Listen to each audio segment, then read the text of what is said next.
क'क्राझार जिल्ला एक्स-एनडिएफबि वेलफेयार एस'सिएशननि बानजायनायाव कसुगावनि लाब्रा बाजाराव लोगो हमलायनाय हाबाफारि खुंफुंदों। गसाइगाव महकुमानि सिङाव थानाय कसुगावनि लाब्रा बाजाराव क'क्राझार जिल्ला एक्स-एनडिएफबि वेलफेयार एस'सिएशननि बानजायनायाव एक्स-एनडिएफबि वेलफेयार एस'सिएशननि गासैबो सोद्रोमाफोरखौ लानानै मोनसे लोगो हमनानै सावरायलायनाय हाबाफारि खुंनाय जायो। बे हाबाफारियाव एक्स-एनडिएफबि वेलफेयार एस'सिएशननि गाहाय नेतारि दिलरन्जन नार्जारि, एक्स-एनडिएफबि एस'सिएशननि फाइनेन्स सेक्रेटारि एबा गसाइगाव जिल्ला इउपिपिएल दोलोनि लोगो आफादगिरि लखनाथ नार्जारि, क'क्राझार जिल्ला एक्स-एनडिएफबि वेलफेयार एस'सिएशननि आफादगिरि आगस्टिन बरगयारि बिथांमोनजों लोगोसे गोबां दैदेनगिरिफोरखौ बाहागो लायो।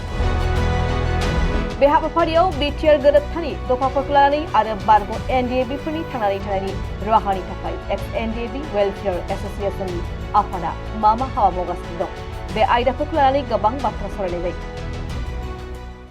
दिनै सेन्ट्रेलि एक्स-एनडिएफबि वेलफेयार एस'सिएशननि सावरायनाय क'क्राझार जिल्लाखौ लानानै जे बिथांमोना बाव गावसोरनि आगुनि जायफोर दैदेनगिरि बिर एक्स-एनडिएफबिफोर बिथांमोनखौ लानानै सावरायदों, सोर बोरै दं बोरै गैया आरो मा जाना दं मा जाना गैया बेखौ गुवारै बिथांमोना रायलायदों।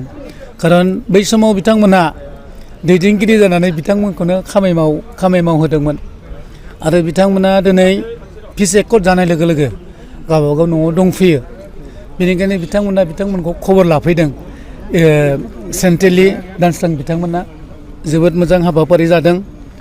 दा सावरायनायाव बेरखांलायदों माखासे सिबिआइ आरो एनआइए आरो जोबथेसालियाव दङ, बै बिथांमोनखौ उदां मोनहोनो थाखाय जोंनि बिटिआरनि मावफुं सोद्रोमा मानगोनां प्रमद बर' सार दा जेखिनि हाबा मावबाय थादों आरो दहाय रिसेन्टलि एसे एनैबो खोनाबाय थादों जे इमिडियेटलि एनआइए आरो सिबिआइआव जायफोर थानाय केसफोर बेफोरबो आबुं जागोन बा मिउचुयेल बा केसा उइथड्र जागोन, बेफोरनि रादाबबो मोनबाय थादों।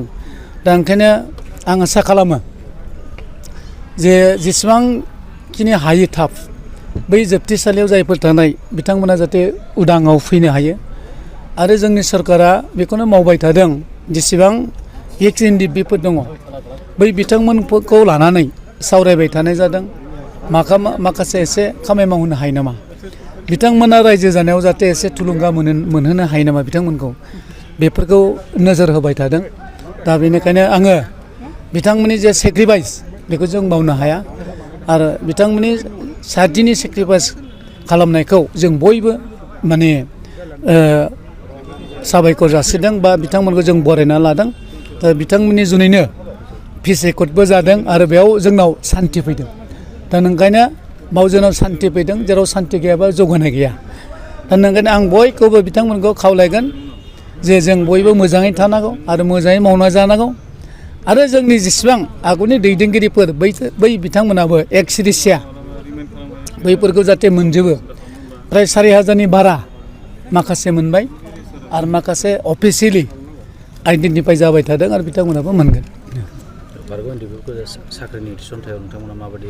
साख्रिनि थिसनथायाव मेरिट वाइज जाय इन्टारभिउ होगोन, जायफोरा भिक्टिम फेमिलि बैफोरखौ नायनानै सरकारा डिसिसन लागोन आरो साख्रिया बेसिकेलि जोंना मेरिट वाइज जागोन।